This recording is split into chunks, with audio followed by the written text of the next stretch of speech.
Hi, everybody. Welcome back to Roger That.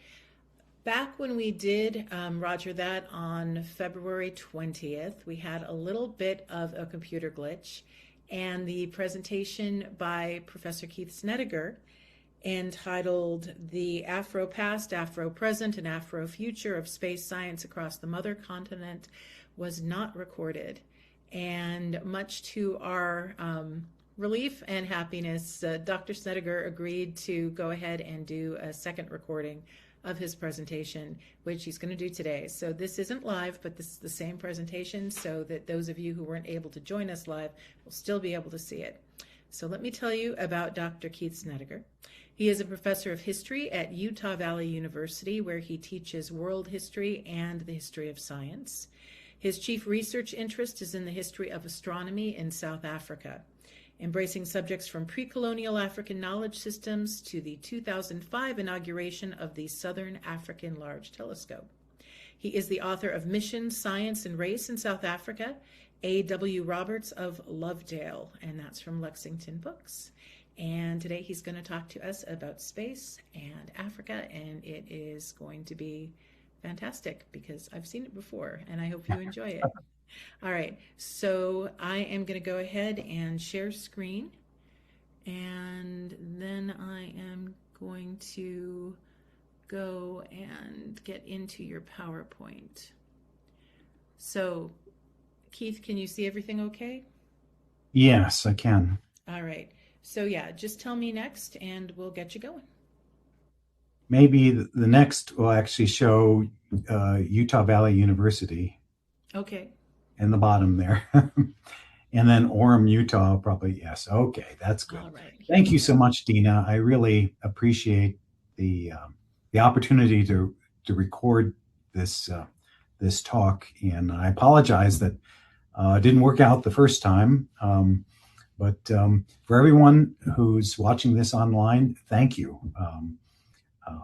for looking at this this YouTube video. And I really appreciate the chance to share a little about Africa's participation in space science, because it's not the first thing that you think of. You think, of course, of NASA in the United States, Soviet Union, and later the Russian Federation, or you might think of the European Space Agency, or even JAXA, the Japanese Space Agency. But little attention has been shown to the African continent. And in keeping with the theme of this year's Roger That conference, I want to think of the Afropast, the Afropresent, and the possible Afrofuture in space science. Now, we're already at this slide having to do with African cultural astronomy. But just want to remind everyone that we're all originally African. That if you go back 250,000 years or so, our species arose in the mother continent, and then for various reasons, groups of Homo sapiens migrated out of Africa. But we're all essentially Africans, and human beings first looked at the heavens from the mother continent and wondered what it all meant.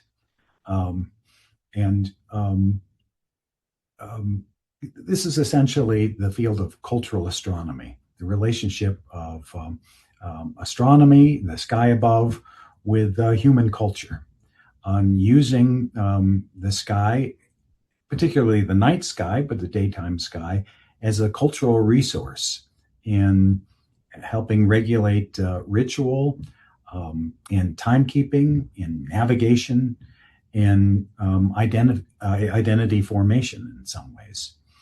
But this field is relatively new itself. A breakthrough publication was in 2006, African Cultural Astronomy, co-edited by Jarita Holbrook and her African collaborators, Rodney Tebe-Madupe from South Africa and Johnson Urama from Nigeria.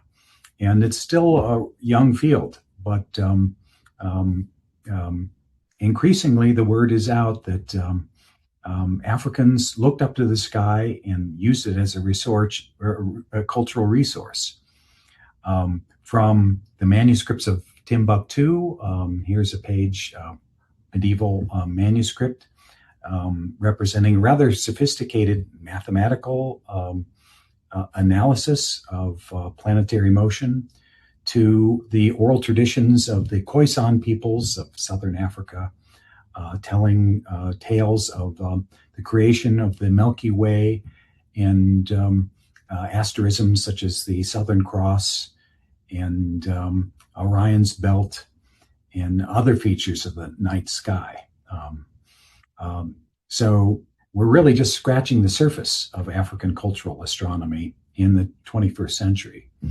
But it's clear that from the beginnings of humanity, Africans have used the sky as a resource, and there's an ongoing relationship there. But the next slide gets us to the colonial period, which will be dominated by non-Africans. From the late 18th century onward, there's increasing interest by Europeans in the African continent, not just as a barrier, an obstacle to get to India and Asia and those trade routes, but in and of itself.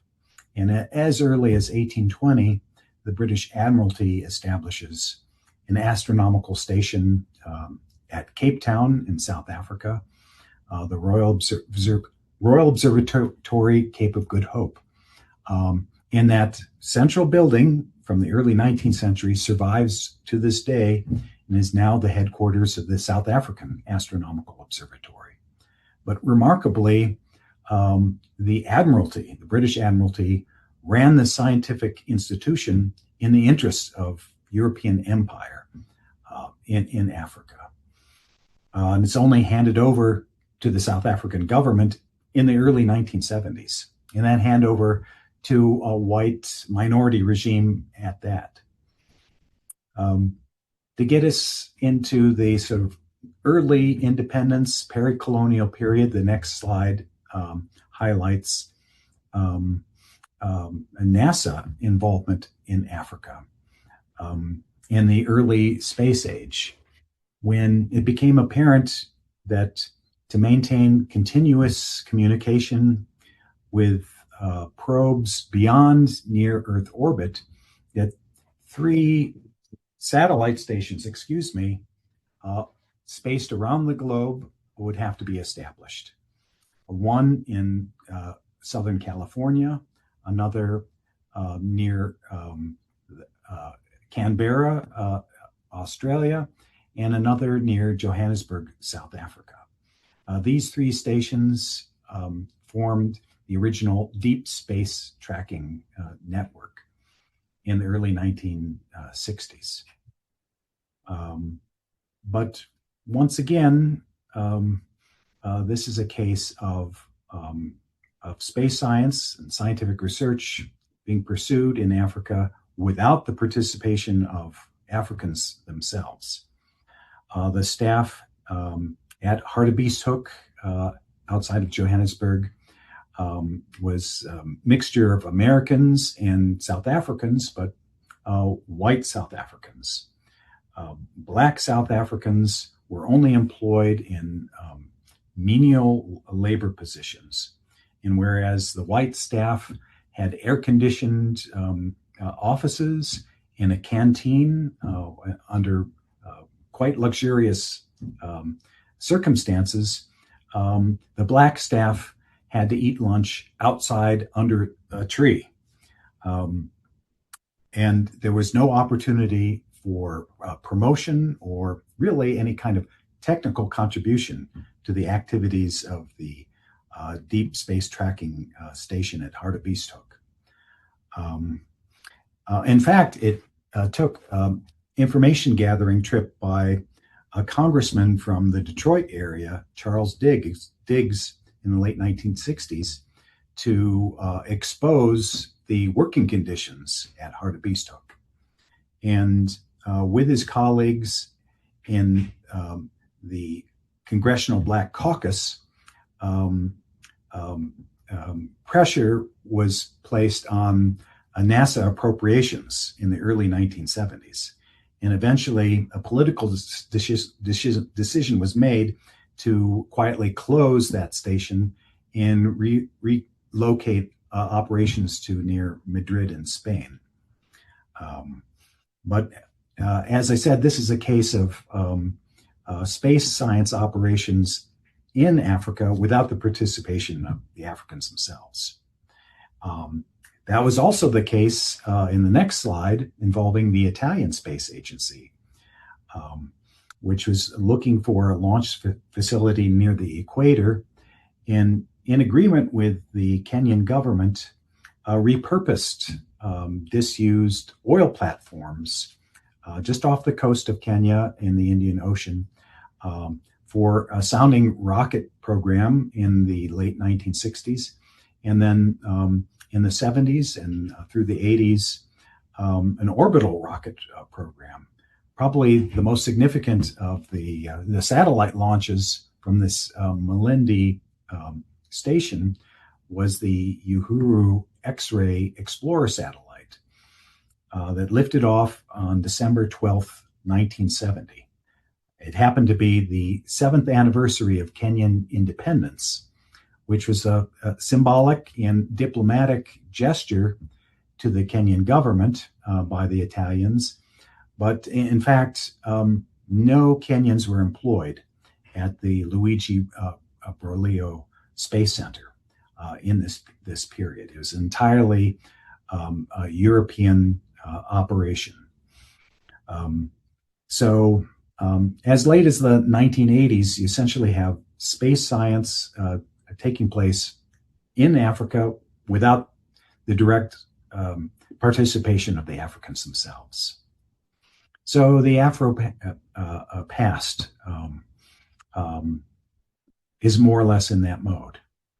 In the next slide, we'll see that there certainly was interest in space science and international space efforts in the 1960s and 70s. You could read in any number of Ethiopian newspapers, for instance, pretty glowing reports on the Apollo program, and enthusiasm on the part of the editorial staff of this Addis Ababa newspaper, but also letters to the editor expressing excitement about space exploration. And meanwhile, in Zambia, a group of school educators decided, really with no government input, to create what they called the Zambian space program. Wannabe astronauts, or they called them cosmonauts, were recruited and put through their paces insofar as they understood astronaut training in the 1960s, and constructions that had the outward appearance of rockets and space capsules were put together. But really, Zambia in the late 60s and early 1970s didn't have the economic, technological, or political infrastructure to enter space or participate in any meaningful way in space science. So yeah, the Afropast may be seen as somewhat distressing from an African perspective, but as we get to the closer to the Afropresent, interest really develops and grows, and on an individual level and governmental level, efforts are made to enter this global endeavor of getting into space. And I hope the next slide gets us there. The early independence period, well, it's a period of dislocation, um, uncertainty, disinvestment from the former colonial powers, um, uh, but a lot of self-inflicted wounds as well. Um, After surviving those early decades of independence, though, African governments began to prioritize um, science education and space science in particular.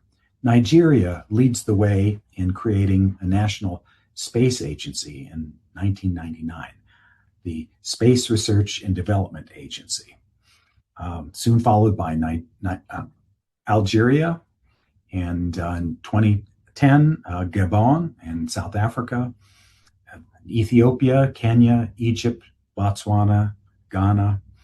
Now there are 21 African nations that have governmental space agencies. And the next slide, I think that will come out, yes. And some of these space agencies have had sufficient backing and human skills to assemble and have launched operating satellites. And the last time I checked, a month or so ago, 18 African states have operated satellites. You see from that graphic that Egypt is leading the way with 14 satellites, and then South Africa and Nigeria and down the line. Nigeria, although it's only operated 7 satellites so far, in a way is leading sub-Saharan countries in designing, constructing, and operating satellites using Nigeria-based skills and communication networks, and having a space program, and truly African space program. There's a major limitation, though, for Nigeria and the rest of the continent.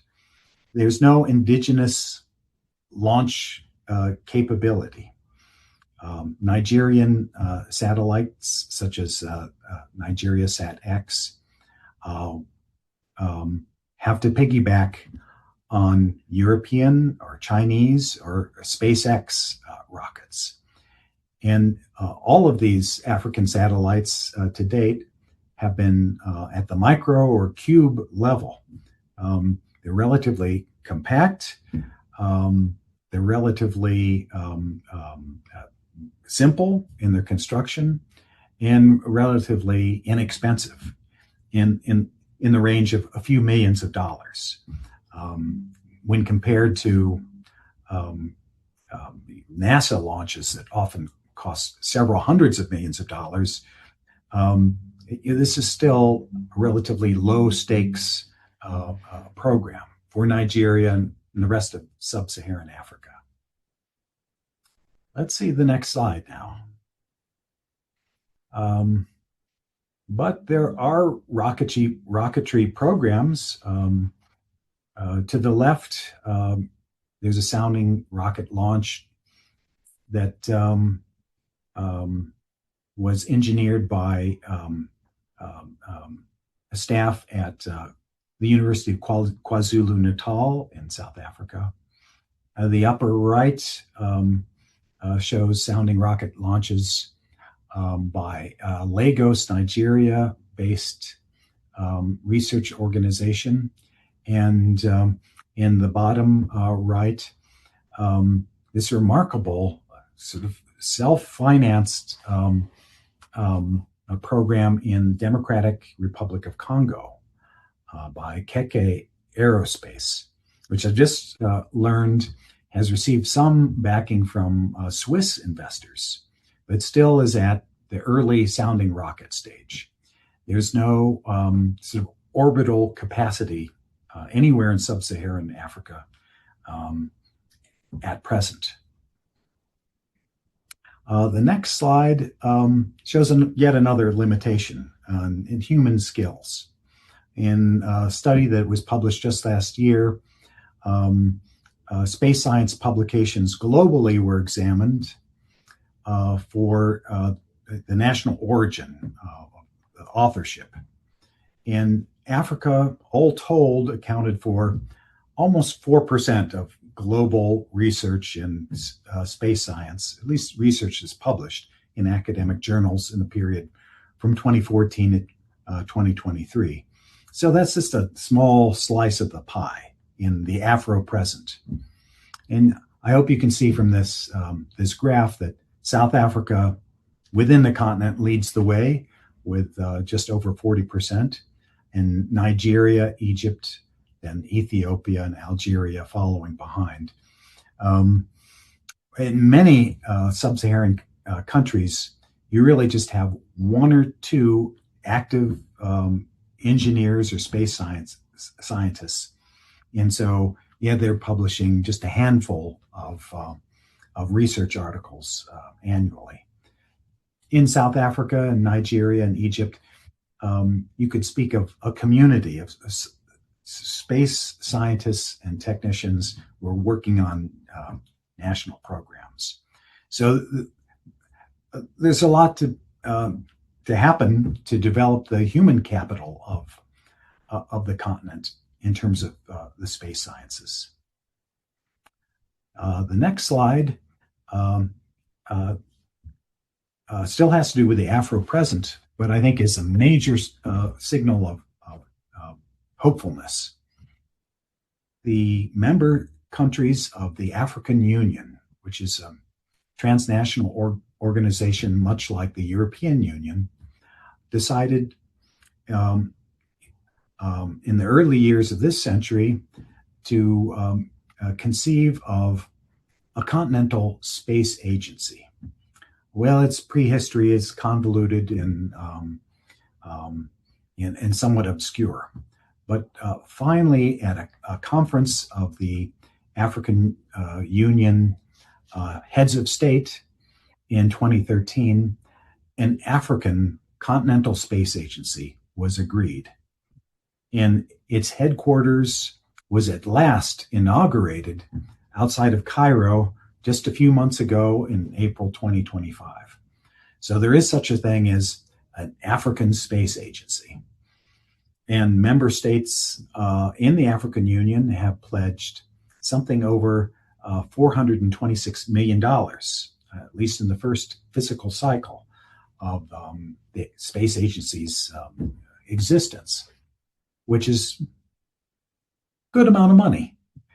And yet, $426 million pales in comparison with the budget of NASA. The last I checked, the NASA budget for fiscal year 2025 was just over $24 billion. The African Space Agency has about 2% of the financial resources that NASA has. That may seem insignificant, and yet a foundation is being laid, and cross-continental coordination has been established in this space agency. Time will tell how it evolves and what programs it's really able to pursue. But it's much on the political radar of African nations and the African Union, as represented in its major policy document about Africa 2063, which I hope the next slide illustrates. Oh, well, the slide following this. I wanted to include this. There's a major continental space science conference that's scheduled for next month now in Gabon. And it's not just an empty building outside of Cairo and pledges of funding. Real organizational work in planning is being pursued in the Afropresent. And yes, major political documents have been published. And I hope this next slide has to do with that. Agenda 2063, which was first agreed by African Union states in 2013 about the coming half century. And it enumerated several flagship programs. Among them was a continental space strategy to be pursued by an African space agency. Agenda 63 really goes in decade increments. And for the next decade to the 2030s, these three objectives were indicated. That first, a continental space program ranked in the world's top 10 would be established. Well, they've established a space program. The criteria for ranking it globally compared to NASA or Roscosmos or ESA, well, they're not determined in this document. It's just that we want to be a player in the global space endeavor. And that's in the works. And I think there's reason to believe that by the end of the 2030s, the African Space Agency's activities will be noteworthy. Second, Africa-based high-resolution Earth observation satellites providing data to all member states. This is already well on the way to realization that nations like Nigeria have the capacity to design and build Earth observation satellites, and they're sharing the data that they're collecting throughout the AU and the African Space Agency. But other countries want to participate in developing the industrial infrastructure, space industry that's at home and controlled by Africans. That Africans and African countries are not simply consumers of non-African technology, non-African data, but can be self-reliant in these areas. We'll see how that develops. And again, I think by the end of the 2030s, Africa will be mostly self-sufficient in Earth observation, collecting meteorological other data. The third objective was building indigenous space capacity in terms of technology, industry, and human capital. One side note to this was the establishment of an African Space Science University, which I believe is still in the cards, but has been delayed. It's likely to be based in South Africa when it is established, but funding is a great issue. Funding in terms of supporting advanced technologies and having an industrial base, a space marketplace. By recent estimates, the space market of all of sub-Saharan Africa is in the range of about $2 billion. That's $2 billion that's largely leaving the continent, that isn't flowing to private enterprise or even many of these national agencies. It's going to North America or to Europe mainly. They keep the financing and the resources, the engineers and the scientists based in Africa, rather than finding plum jobs in American or European space agencies or at American or European institutions of higher education. It's an enormous challenge. But this is seen as a priority for AU member states. And again, we'll see how that goes through the 2030s. the coming decade. That's where we are in the Afropresent. The Afrofuture, well, it's easy to fantasize about, and that's, I guess, what this last slide is about. Ever since we saw Black Panther on the movie screen, and people were saying Wakanda forever, and could dream of an African intergalactic empire.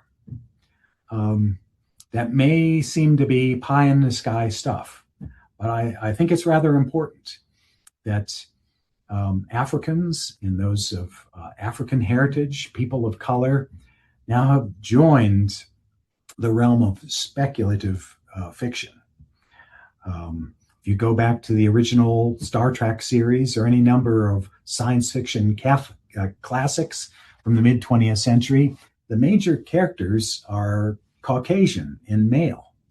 You may have others, you may have women, may have non-Europeans or North Americans, Euro-Americans as secondary characters.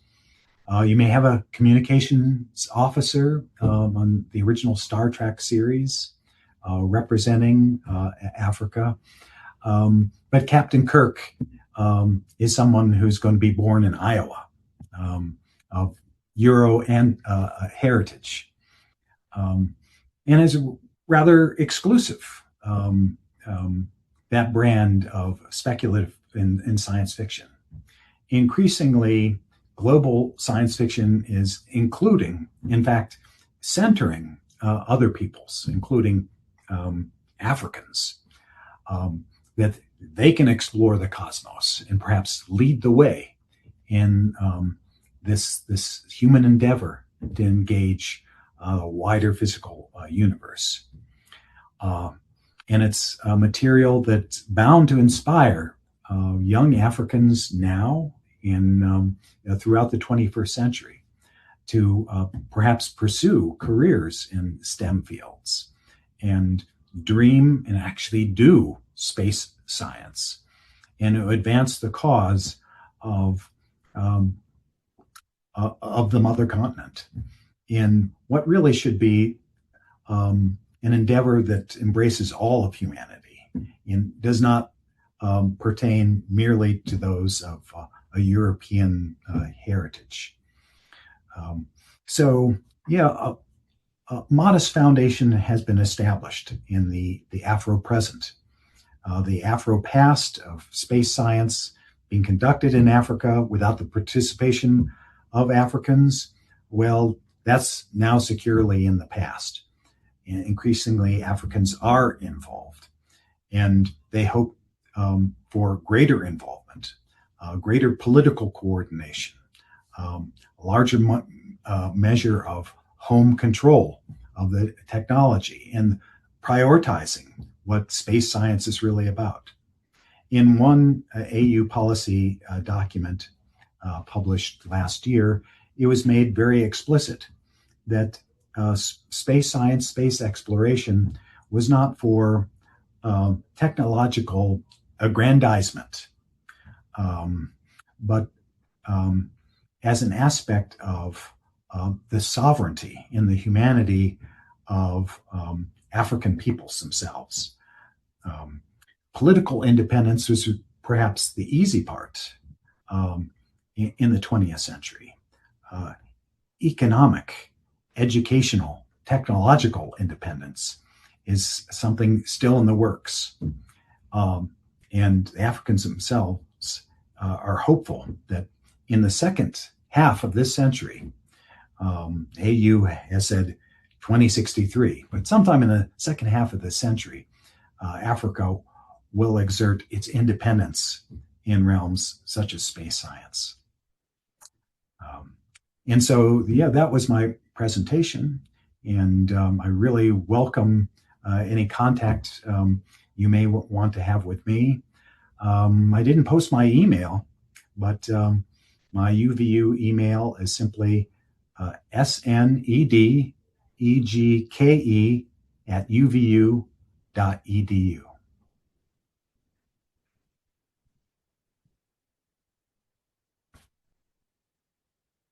Let's see. I can't hear you. You can't hear me because I'm muted. And Oh, now I'm okay. no longer All muted. right. So I hope that was okay. Yeah, that was great. I started to say I've got some questions that I was taking down while you were talking, since we don't have a live audience at the moment. And they tend to be a little bit more impressionistic because they're all coming from me and because I'm looking at this from an anthropological perspective as usual. But I wanted to start with the idea of representation. So you were talking about James T. Kirk and how he's this Iowan, and Kirk is a nice German American last name, and you've got this kind of cultural thing going on there. Uhuru, right, played by Nichelle Nichols, certainly gave representation to African Yes. Americans, Mm. and probably to some extent, I would guess, since Star Trek is a worldwide phenomenon, in Africa as well. But I was curious about representation. One of the things I remember hearing about when I was a teenager was how in Return of the Jedi, one of the characters, Nien Nunb, who is fighting in against the Battle of Endor, he's I think on the same, he's on the Millennium Falcon with Lando Calrissian, is speaking actually Kikuyu, and I remember reading that East African audiences just fell apart when this character began speaking Kikuyu.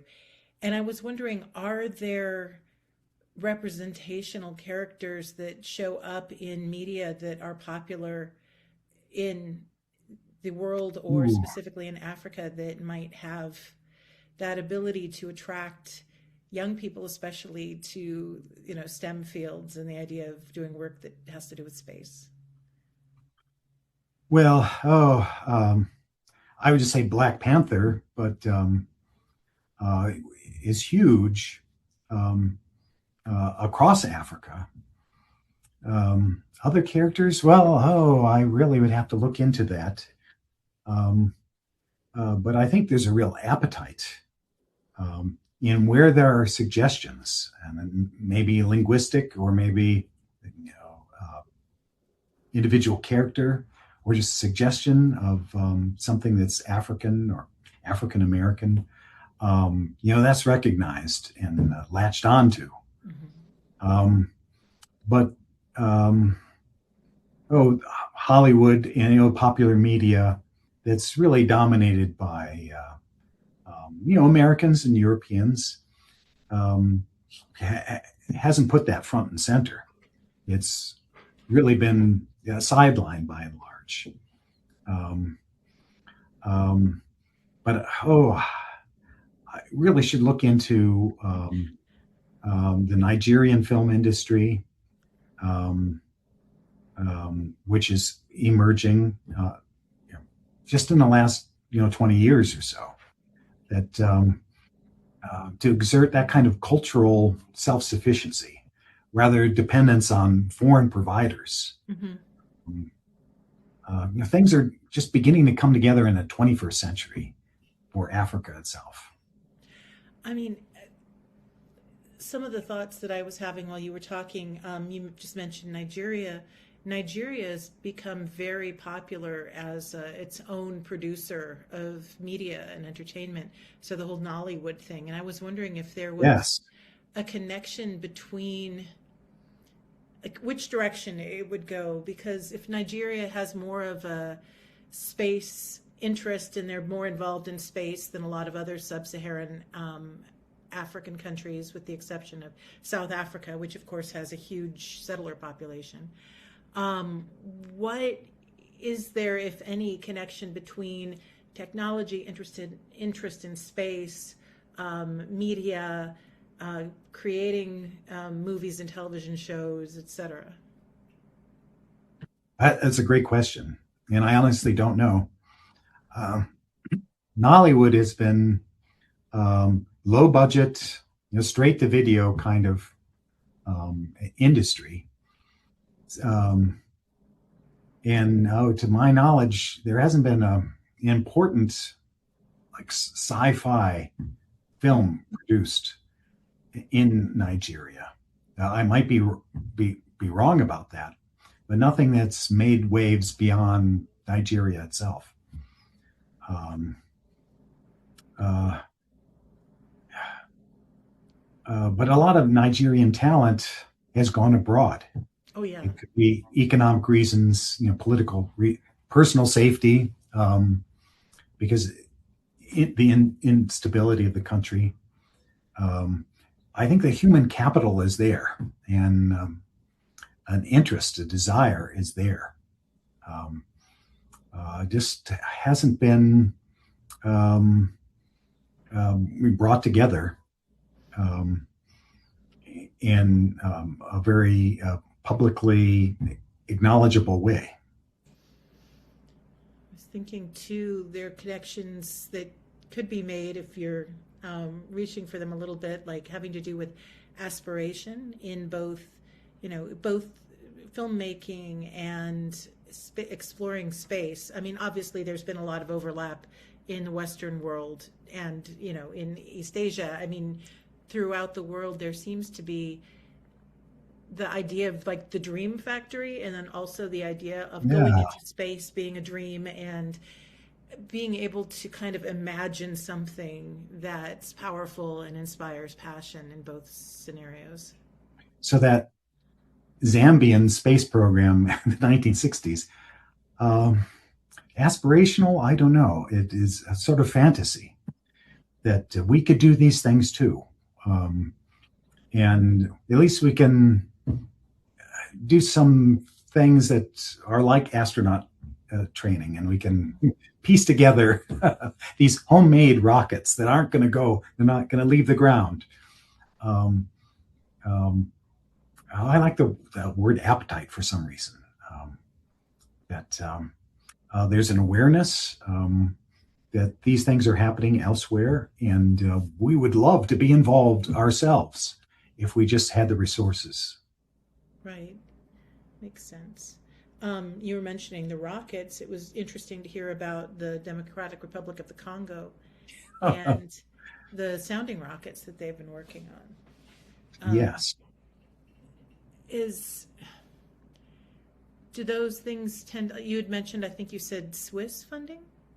Yes, which is extraordinary. I don't know what the investors really are expecting from you know their money. What kind of dividends? It could be just another aspect of Swiss foreign aid in a way. Um,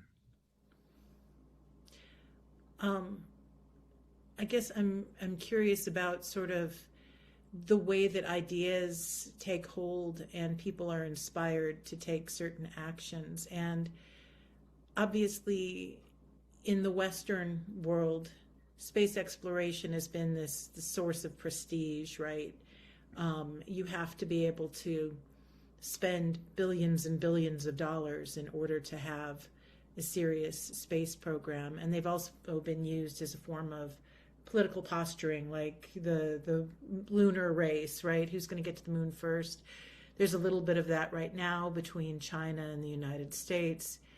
Um, do you think, based on what you've been able to look at, that what I'm describing, I'm not seeing necessarily as positive or negative, but if there is a growing interest in space and these African space programs and the one larger African space program take hold, do you think there are more benefits or drawbacks? And how would you sort of parse all of that?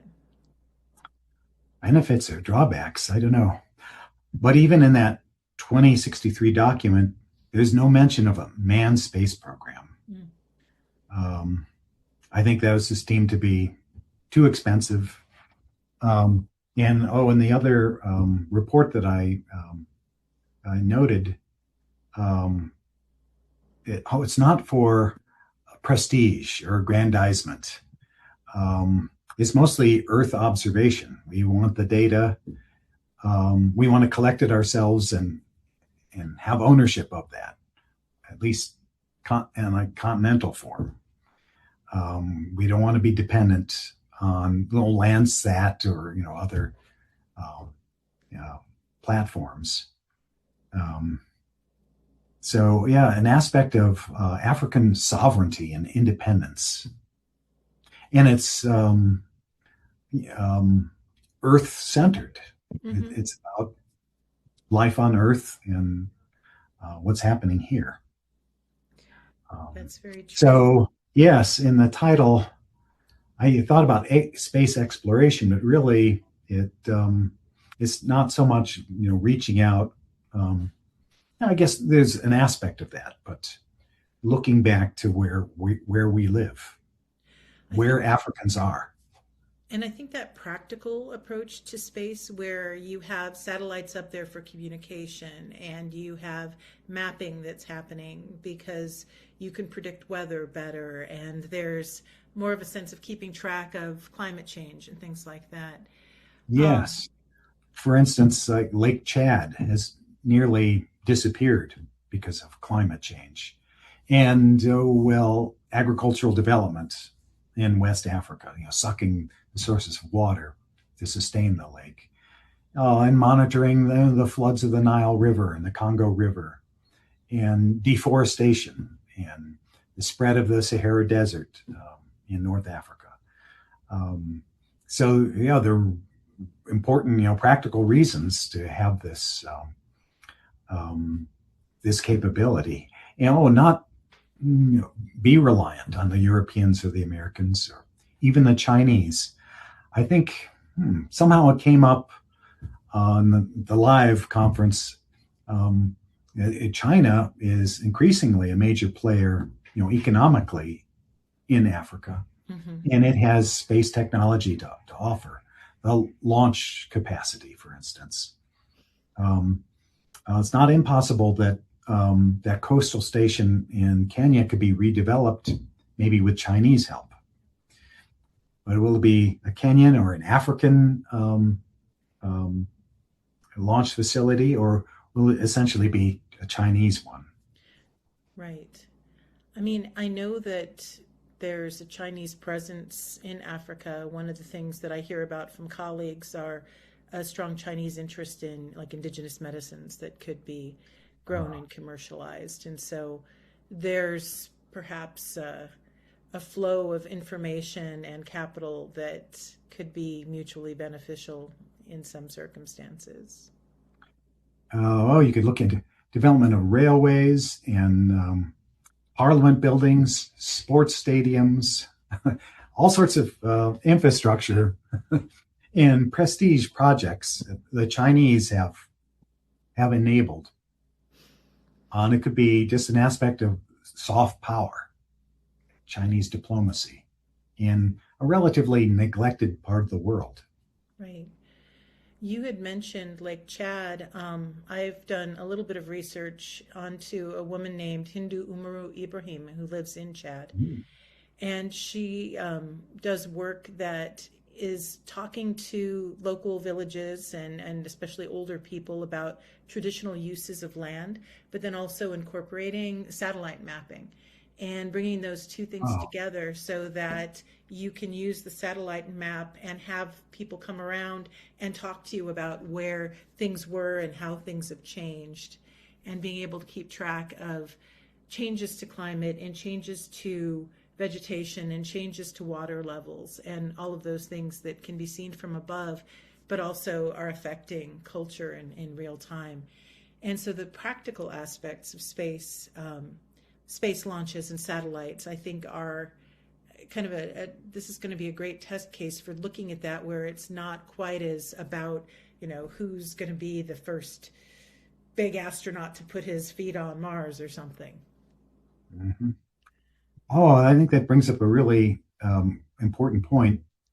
Africa is rather more open to indigenous knowledge systems, like local knowledge of what's Mm-hmm. going on here, the medicinal herbs, animal migration, and um, useful minerals, things like that. And combining um, those modern technologies, like satellite imaging, with what villagers know about their communities and the environment in which they live. Um, I think African countries and decision makers are are maybe more open to that kind of collaboration, cultural collaboration, than Western decision makers. Although I hear there's Native Alaskan Knowledge Network that has collaborated a little bit with NASA. Okay. But by and large, we don't do those things here. Yeah. We have the scientists, the engineers, the technicians do their thing. Well, I would recommend, reaching into traditional communities more, because there's so much knowledge there Yeah. that has, a long history that might not be, there may not be the equivalent of that in communities that are so focused on changing things and progress and those kind of questions. Yeah.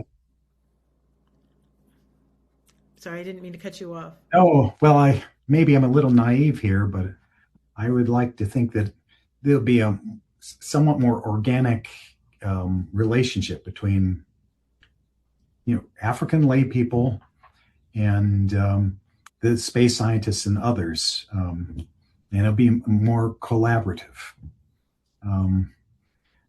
We tend to separate the experts in Western society from lay people, and depend on them, or we're suspicious of them. Right. And we don't want the COVID vaccines and things like that. But, Right. yeah, it's hard for me to describe just now, but there's something about many African societies that they're more open and collaborative, and More and integrated. we have some things to learn from Definitely. African traditions. I was also thinking, just for fun, and this will probably be my last question, when we think about the different space programs that exist in different parts of the world that are the more ambitious ones that have more funding, there's often, because of the sort of grandeur of the idea of space, a tendency to bring in myths and legends and naming. And so we had the Apollo missions, and now we're into Artemis, right? So the goddess of the moon, but this is going way back in sort of Western culture, back to the ancient Greeks and Romans. But we see similar things with the Chinese space agency, where you have things that reference myths and legends. And I was curious, what do you think, as somebody who does cultural astronomy, what are some inspiring stories or figures that might find their way onto the side of a rocket? Oh, that's wow! Another great question. I would really have to think about that. Um, um, I am friendly with Rodney Tebby-Madupe, a South African um, astrophysicist, and I asked him about um, um, indigenous naming of um, scientific equipment. And his response was that the Western names for things are so ingrained, and Yeah. they're all in all the technical manuals and the textbooks, that it's almost a non-starter in some ways. But I would think that for if there's a African-based launch system, that they'll come up with some indigenous names, and it'll be a real point of pride. Yeah, I would think so. There's something about connecting the past and the future in that way that I think appeals to a lot of different communities. And just a side note to that, the International Astronomical Union officially names celestial bodies. Mm-hmm. And until rather recently, those Greek and Roman names have just been incredibly dominant. Right. Or you craters on Mars or features on Venus, you'd have some Russian or other European names, but increasingly, South Asian and East Asian